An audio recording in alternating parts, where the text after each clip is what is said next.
In the 5th year of our marriage by contract that somehow turned real, his company hired a Gen Z girl who claimed she was here to fix corporate America.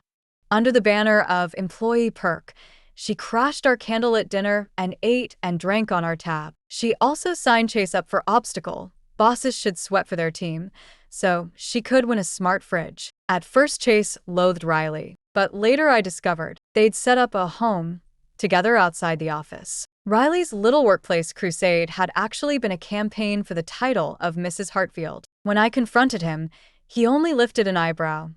"Zoe, the day we married for alliance I told you I'd never love you. Why are you catching feelings now?" True, but I'd also warned that if he ever betrayed the marriage, Bennett Capital would pull out every last dollar. Without a word, I slapped the divorce petition on the table and speed-dialed my assistant. Right now, emergency board meeting. Every Friday, Chase and I had a standing date. He showed up with a girl in tow. Bright hoodie, bouncing step, head swiveling like a tourist. "Holy crap, this place is fancy. Way to go, boss." Then she winked at me. Must be nice, landing a rich husband. Chase stepped forward, helpless. "Babe, she's from the office. Kept begging for a employee puck." She finished his sentence and plopped into the chair beside him, bumping his shoulder. "Boss buys his worker a meal. Big deal, right?" I frowned. I was stunned. In all our married years, Friday night had been sacred. We'd walk the river or catch a film. Tonight's reservation had cost me a favor from the chef. Yet here she was, seeing me study her. She rolled her eyes loud enough for the room to hear. "Look at that face. Capitalists are so selfish. I'm just eating, not asking for 800 grand. I blinked, still processing the hostility. Chase beat me to it, voice cold. "Watch your mouth." She stuck out her tongue, leaned closer. "But I'm right." He shifted away. I kept my smile on ice. "Apologize, please." Scarlet flooded her cheeks. She almost flung her chopsticks. Chase pinned her wrist. "Say it." She glared, pouted, finally muttered, "Sorry then." My gaze dropped to their overlapping hands. He slid his free, suddenly absorbed in the menu the server offered. A wire inside me drew taut. The way he indulged her was impossible to miss. The meal tasted like sawdust. Soft amber light painted 3 faces instead of 2. Absurd, unsettling. Looking closer, I realized I'd seen her before. In the talent pipeline resumes. Riley, born 2001, applied for Chase's executive assistant opening 6 months ago. On my rare visits to Hartfield, snippets drifted down the hallway. 2 months in, and she demanded a raise from Jordan Balsey. She requisitioned a gaming chair because the old one hurt her back. She dumped all event planning on me livid. I'd filed it away as fresh blood. Then she misfiled expenses. I caught it. When I mentioned it to Chase, he'd looked annoyed. "Riley, too green, 0 boundaries, wrong fit." His tone said he was already exasperated. Then he squeezed my hand, switching gears. "Honey, that indie film you wanted is finally out. Come with me this weekend." He still tracked every tiny thing I liked. Warmth drowned the topic. Now, replaying it, his pivot had been lightning fast. Sometimes instinct howls for a reason. Tonight, he ordered room temperature juice, flavor neither of us ever touches. My heart lurched like an elevator cut loose. I wondered if Chase was already tainted. When dinner ended, Chase pulled napkins, automatically offering me one. Riley snatched them first. She fisted his sleeve, swinging it. "Feed me. Now drive me home, boss." I breathed through clenched teeth. "Taxis reimbursable. We have a movie." She cut me off. "Know how dangerous rideshares are at night? Girls help girls, ever heard that?" 0 empathy. I started to answer. Chase spoke over me. "She's right. Driving alone's risky. Zoe, you head back."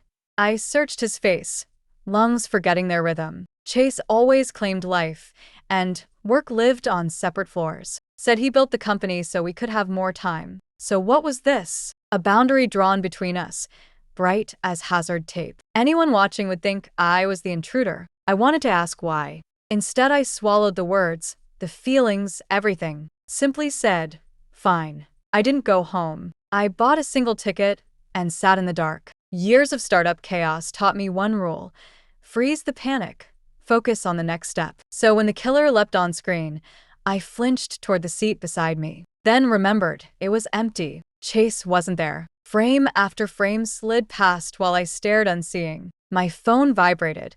Hope spiked, then crashed. A blank profile friend request. Chase is cheating. Add me for proof. I accepted. In the dim glow, the clip looked razor sharp. A hallway. Man pinning woman to the wall. One hand gripping her nape, the other slipping under her cropped hoodie. Kissing hard, messy. She whimpered. He pressed her closer. My vision blinked. The air conditioning hummed, yet sudden cold racked me. The birthmark behind his ear, tiny, crimson, stabbed like glass. Riley wore the same neon hoodie, crushed against him. Head buzzing, I don't remember typing, but I must have. Who are you? No reply ever came. Long after credits rolled, I remained seated. An usher finally nudged me awake. Legs like concrete, I shuffled out. Afraid to drive, I called a ride. Back at our tower, Chase was parking. Seeing him, tears scalded my eyes, chest caving in. Every feeling I'd vacuum-sealed ruptured at once. I wanted to scream, to demand, yet I already knew. Whatever excuse he offered, it was ash. He didn't notice. He pulled me close, worried voice washing over me. Why'd you call a driver? Have you been drinking? He reached over to feel my cheek. It was cold. Only then did he relax and smile. He ruffled my hair. You haven't had a drop. If you don't feel like driving, call me. I'm on standby day or night. His voice was that tender. I couldn't help drifting for a second. If I hadn't just watched him kiss another woman with my own eyes, I might actually have believed he was truly worried about me, truly in love with me. He said he was always available, yet clearly Riley was the one who'd summoned him away. How hilarious. What I thought was one-of-a-kind love, Chase could hand out to anyone. I drew a long breath and forced the feelings down. I pulled up the document I'd drafted in the car and laid it in front of Chase. Tomorrow I'm calling an emergency board meeting. Chase froze, a flicker of panic sweeping across his face. What meeting? The company's performance is stellar. His surprise was normal. Since our wedding, I'd stayed clear of company matters. I was the only child of the Bennett family.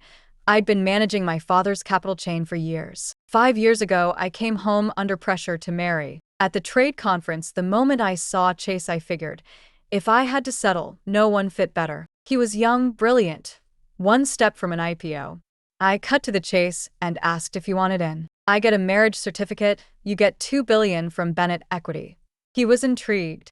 Zero feelings. Zero. We clapped the deal on the spot. Everyone predicted disaster, saying I was reckless. Only later did I realize I'd walked straight into Chase's trap. In public, he kept his distance, cool and aloof. In private, he pinned me against the door, calling me baby over and over. We're married, no kisses allowed. I've always been slow with affection, yet I could see the wordless emotion in his eyes, the thoughtfulness that went far beyond a husband's duty, branding itself as something only he felt. I've lost myself in him countless times. I have to admit, night after night these years, Chase and I truly loved each other. He loved me, I always believed that. But today that dream burst like a bubble. Looking back now, my heart feels crushed under a heel, so bitter it hurts. The love I swore by has become a punchline. I can't help wondering, was Chase acting from the start? But it wasn't days or weeks. It was 5 solid years. I dug my nails into my palms, my breath shaking. Chase waited, patient, as if he'd never lose his temper with me. I forced a natural smile. Emergency board meeting means equity redistribution, obviously. I don't care about those 5 years anymore. Chase was unfaithful. He crossed my line, so I'm taking everything back, including every Bennett dollar invested in him. The sudden chill shattered the warmth between us. That night, I slept in the master suite, he in the guest room. As usual, he brought a mug of steamed milk and set it beside me. Baby, he started, stopped, then simply said, good night. Rest well. A featherlight sentence that stabbed like needles, mottling my heart with pain. Once we whispered promises and love until dawn. Now we harbor separate agendas, wordless across the divide. Where did it break? Maybe someone spun too many lies. Lies demand more lies to patch. By the time they're exposed, the feeling's already shattered. When the milk cooled to room temperature, I poured it down the toilet. Little gestures like this used to tug my heartstrings, fill me with flutter. But anyone can pour milk. Anyone can hit the microwave. Only when you're in love do they count as extra credit. Now they just nauseate me. Back from the bathroom, an email popped into my work inbox. I reflexively straightened up, but when I clicked it open, all I found was nonsense. Surprise! The boss is hiring a hot air balloon to shower petals on your birthday. The gift's a limited edition diamond pendant. I'm the one who picked it. I was startled. My birthday is next week. I hadn't the faintest idea Chase had planned any of this. Being tipped off by someone else. What kind of surprise is that? I frowned slightly and glanced at the sender. The name sat there bold as brass. Riley. Another line followed. Oops, I didn't want to spoil it, but since the boss broke his word, I have to punish him. I'm making him go on obstacle to win me a smart fridge, and he refused. So, I'm tattling to you. I snorted a laugh of pure disdain. Such self-righteous games are childish. Maybe she thinks she'll torch my temper. But how Chase treats her, I really don't care anymore. Next day, heading to the office, I turned the key, only to find the tank empty. Jamie, no choice. I climbed into Chase's passenger seat. We used to chat the whole ride. Outside the famed circus, this car was our only bubble. Now my nose caught a perfume that didn't belong to me. Chase looked visibly uneasy. I said nothing.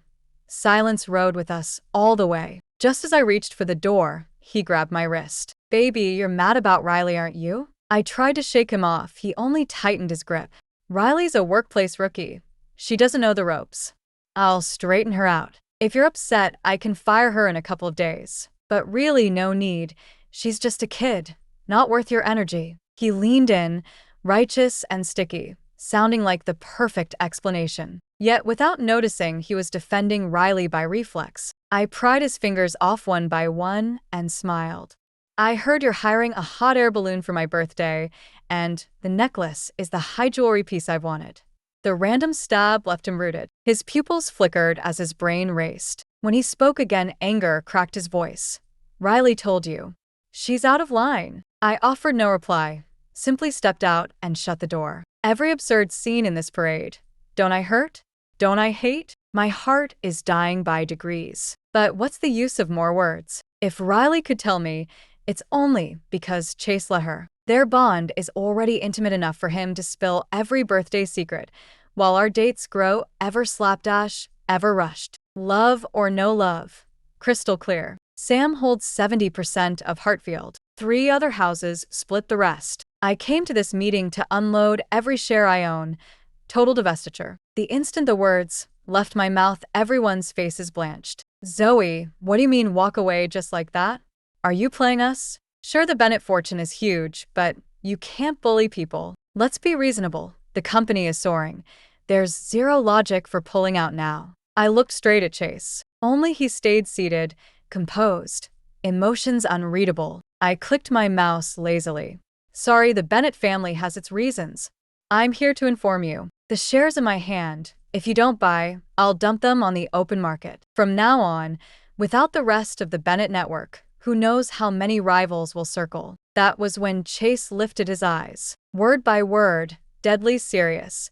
Zoe, don't act on emotion. Jealousy will destroy you. A vicious line that clenched my fists. After yesterday's spectacle, he'd guessed the real reason I'd called the meeting. He'd probably even guessed why I was doing it, but he filed it all under one heading. Acting on emotion? Certainly, whatever was going on between him and Riley was a masterclass in misdirection. Boss taking care of subordinate. Natural as breathing. He thought I didn't have proof that I was just jealous of Riley. What he didn't know, I'd already, plainly, written him off. I ignored him and kept talking. You have 3 days to decide. Buy my equity stake or watch an outsider walk in. The last syllable hadn't left my mouth when someone shoved the boardroom door open. Riley carried a kettle.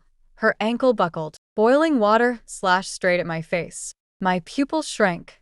I lurched backward. The jet still scalded my wrist, an angry red blooming instantly. She slapped a hand over her mouth and ducked behind Chase, pretty as a picture. Her tone made her sound like the injured party. Oopsie, I slipped. It isn't that hot, right? The burns sank deep. I clenched my teeth. Chase's face darkened.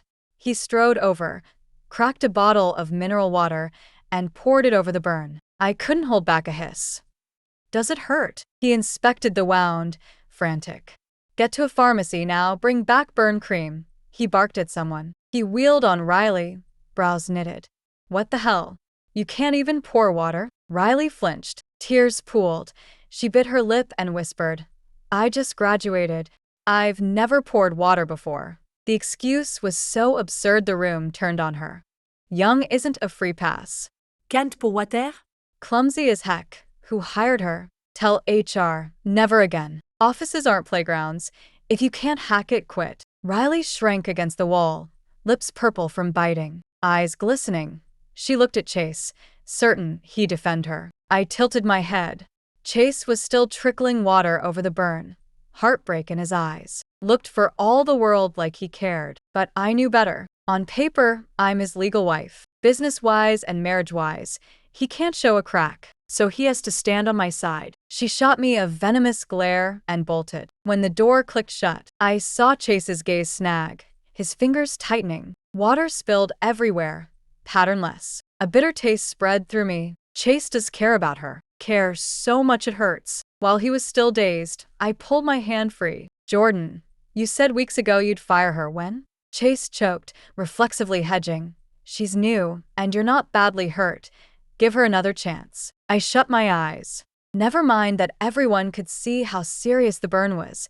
If I hadn't dodged, the whole cup would have hit my face. She'd meant to disfigure me. I laughed coldly. Looks like I really can't manage this company anymore. Same deadline, 3 days. Think it over.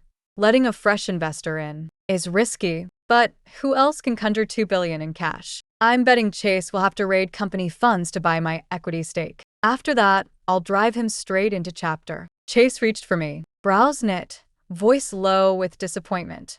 Zoe, when did you get so bitter? I paused, spun, and slapped him hard. I'm bitter? How about my $2 billion? Bitter enough for you? Chase didn't follow. Outside, whispers trailed me. Hot scoop, Taylor's pulling out. Everyone knows. So, high and mighty. We don't need her lousy money. I knew that voice, Riley. Someone mocked. You say our company. Did you co-found it with Jordan? Don't tell me you've got a thing for him. Please, who dates their boss? Better not. Taylor might be leaving, but she's still Jordan. That detonated Riley. Face scarlet. She snapped. Why side with her? So, she invested a bit. Big deal. It was the boss's money anyway. A minority shareholder who thinks she's royalty. I was too drained to keep listening. Besides, bigger things waited. I hadn't been home in months. Dad jumped when he saw me. What, you want a divorce? I sipped tea, draped over the sofa. That's secondary. I'm here to borrow a person. The lawyer who handled your offshore asset shift. Put me in touch. Dad gaped. How did you even know I moved assets? He'd trained me to be a shark, then worried I'd grow cold enough to leave him drifting. After I took the reins, he secretly funneled out a fortune, thinking I wouldn't notice. He looked sheepish.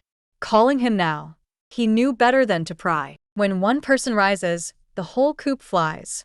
That's his motto. He handed me the empire, so he could loaf without worry. But as I left, he couldn't resist.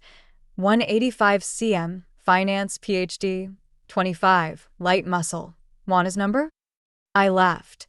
File him under possible. Dad's man was worth every penny. In one afternoon, he mapped every asset and drafted my divorce petition. I sat at home waiting for Chase. Night fell.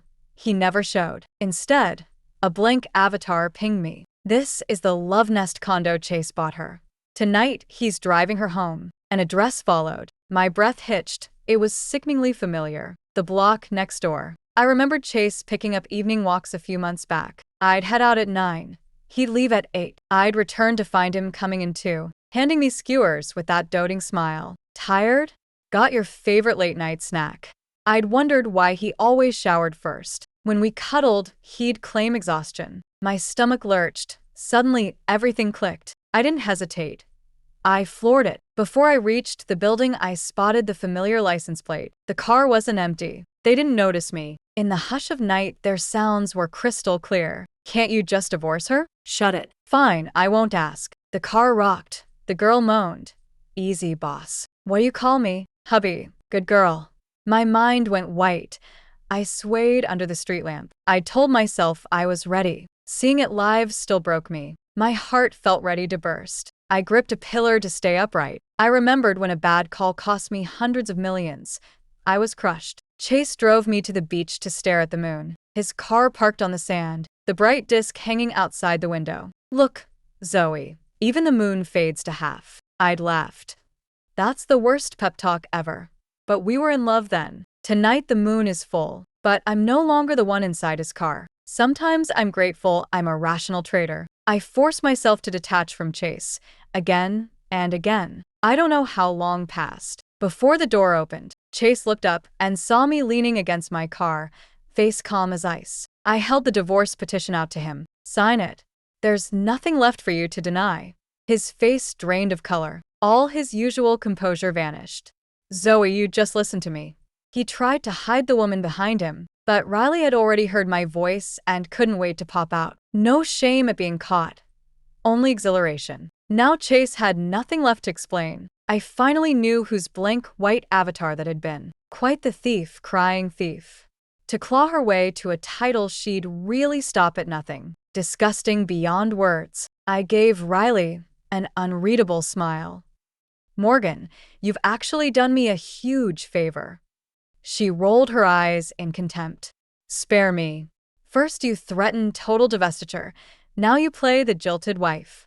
Who exactly are you performing for?" "Riley," Chase barked. Riley flinched, pouting like a wounded puppy. "Go upstairs." "I won't." Chase ground his teeth. I said, "Go upstairs." My face hardened. I had zero interest in this lovesick charade. I shoved the pen straight at Chase. "She's not leaving. She wants to watch you sign." Chase's face went cold and white. I had no idea what he was thinking, but the moment his eyes landed on the word divorce, they turned red. His voice cracked. "Babe, let's go home. Can we just talk this through?" Talk it through? I didn't see a single inch of room left. When I'd first learned he cheated, I lined up every memory like evidence. This one proved he loved me. That one maybe did too. But pieced together, they formed a Chase who didn't love me at all. I couldn't grasp what had happened to him. Even before I slid the petition across the table, I'd tried to picture his face. I assumed he would simply cut me loose. Yet here we were. Belated regret? I didn't need it. I shook my head. "Chase, don't you find yourself disgusting?" I snapped photos. "Want me to pull them up for you right now?" I'd always said Chase was smart. From the emergency board meeting onward, he'd read my will to leave. But he was too arrogant. He let Riley flaunt herself in front of me. Tonight, he'd even brazenly slept with her. He never believed I'd actually walk. My love had been so full it let him grow reckless. The silence in the air felt lethal. After an eternity, Chase yanked the papers from my hand. Jaw clenched, he signed with violent strokes. When he looked up again, his reddened eyes were sheer obsession. He dragged up a mocking smile. "Zoe, who's disgusting. I never did one thing wrong in this marriage. You're the one who said no feelings at the altar. Now you're the one playing the wounded soul. How cheap." I kept the signed petition locked in my grip, watching him wrap an arm around Riley and head upstairs without a backward glance. I should have felt pain, yet an eerie calm settled over me. A man who lets himself cheat. How much integrity could I expect? Actually, I'd known all along. Our so-called alliance had been Chase's calculated trap. While I was abroad turning around an entire conglomerate, I caught his eye. 5 years ago, he hosted that trade gala himself. That night, even his tie bar had been the exact style I liked. I used to think he only coveted the Bennett fortune. Yet through countless tangled nights, I recognized the restrained, surging love he demanded I return. He wanted me to love him, then ridiculed me for loving too hard. How ironic. But none of it mattered anymore. I'd warned him, stray once, and I'd show no mercy. Everything Jordan gained through me, I would claw back. I handed the petition to my attorney and dialed my father. Chase had a $1 billion inventory pipeline I'd negotiated. Hartfield hadn't paid the suppliers. "Dad, call in a favor. Tell them to wait a week before sending their invoice to Chase." We'd agreed to file the papers the next morning, but Chase disappeared until his work email pinged. "Come to the office tomorrow. We'll buy out your equity stake." I arched a brow. They were walking straight into the trap. Days of mental and physical exhaustion had worn me thin, yet excitement now surged through me. I strode into the boardroom. Everyone sat in their assigned seat. Everyone except Chase. "Jordan's tied up today. We've aligned on the details, no issues," they said. I had no clue where Chase was, and I no longer cared. As expected, they planned to siphon $2 billion from the company's $2.3 billion cash pile to buy me out. Suicidally reckless. But the firm's cash flow looked rock solid on paper, and projections showed next quarter's profits easily filling the $2 billion hole. Risk appeared minimal. Only I knew the mirage would crumble beneath an even bigger debt they'd forgotten. I curved my lips. "Excellent, let's sign. Who will countersign for Jordan?" A perky voice piped up. "I will." Riley marched in, chin high, tossing me a smug glance. I simply nodded. All business. Contract in hand, I left. A secretary who never bothers checking monthly ledgers and cash statements. She'd go down with the ship. Back in my car, I called Chase. 1 ring, 2, 3. He finally picked up on the 5th. "What?" "Tomorrow, Civil Affairs Bureau, divorce certificate." A pause. "Busy." "Out of town on business." "Business." I laughed softly. "Chase, I just saw you in the parking garage. 8 a.m. sharp. 1 minute late, and I can't guarantee those photos won't go public." I hung up. Chase was dodging me. No calls, no board meeting. Whatever his reason, I no longer cared. At 8 the next morning, I waited at the bureau. Our number flashed just as he stepped through the door. I rose, only for Chase to push me back down. His voice trembled. "Zoe, can I take it back?" His breath shook. The corners of his eyes were crimson. "It was only once with Riley. I didn't even stay that night. Every word I said was to hurt you. I signed to spite you. You were so cold, it killed me. I don't want a divorce." I never did. Chase had always been proud, untouchable. I'd seen him like this only once before, drunk, pinning me in the foyer, asking why I'd ignored him for 3 days. I told him work was crazy. He buried his head in my neck and pleaded, "Zoe, don't lie. Can't you just love me, right?" Who failed to love whom? The answer was obvious. Our number blinked past. I pulled my hand free. "You think saying this will make me forgive you?" His eyes widened, despair thickening. I went on. "Riley told me you love her guts, her drive. I used to be that way until my career took off and the shine wore off. Her swagger mirrors the me of 10 years ago, so you fell. You cheated. You feel guilty. But who forced you? No one. You're not sorry you cheated. You're sorry I caught you." My words shredded every mask Chase had left. He started to speak, swallowed the words, and after a long silence, managed only, "I'm sorry." Maybe he truly felt guilt, but his guilt was penny stock worthless. I pulled another number. This time they called us right away. Surprisingly smooth. Outside, Chase suddenly grabbed my wrist, voice cracking. "Zoe, when you pulled the total divestiture, had you already decided to divorce me?" He sounded like he was begging for a timeline, wanting to know the exact moment I'd stopped loving him. But he forgot. "I'm a merchant." I looked straight into his eyes and smiled, free at last. "No. You simply have no commercial value left. How much of your energy is still inside Hartfield? The next quarter's inventory pipeline hasn't cleared its supplier invoice, $1 billion, and you never even noticed, did you?" Chase froze. His pupils blew wide. He fumbled for his phone. He couldn't believe it, muttering, "Impossible. I personally signed off on that batch." I clicked my tongue. "Jordan, you sure can pick 'em."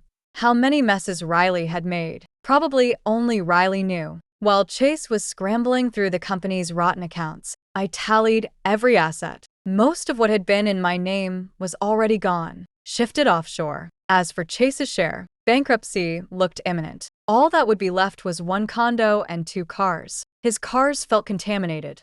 I left them. The rest, he wouldn't get a cent. Chase was the party at fault. I had the full dossier on his affairs. Even if he sued, the divorce petition wouldn't gift him much. When Dad heard, he applauded. "That's my girl. Want me to send the collectors?"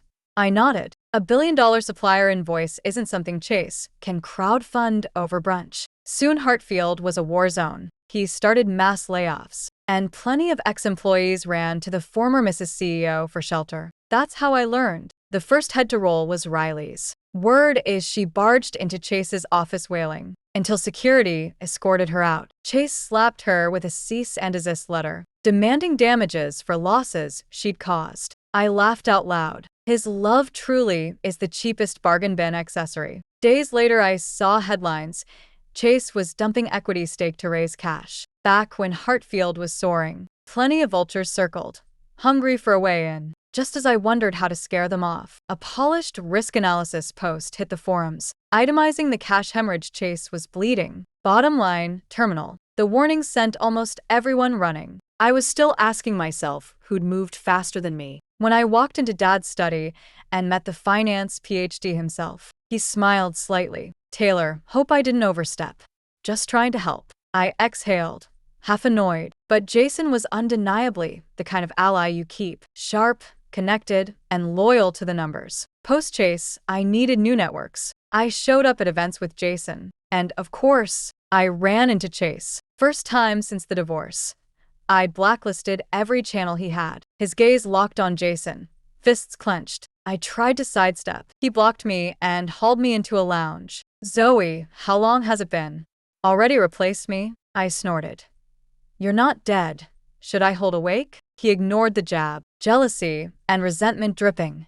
"Zoe, do you hate me that much?" "Hate? I used to. Once my love evaporated, the hate went with it." Watching his regret now just felt pathetic. He'll never know how much it cost me to surgically remove myself from us. The nights I couldn't swallow a bite, the spiral of self-doubt. But I survived. I lifted a careless smile. "Chase, you should hate me."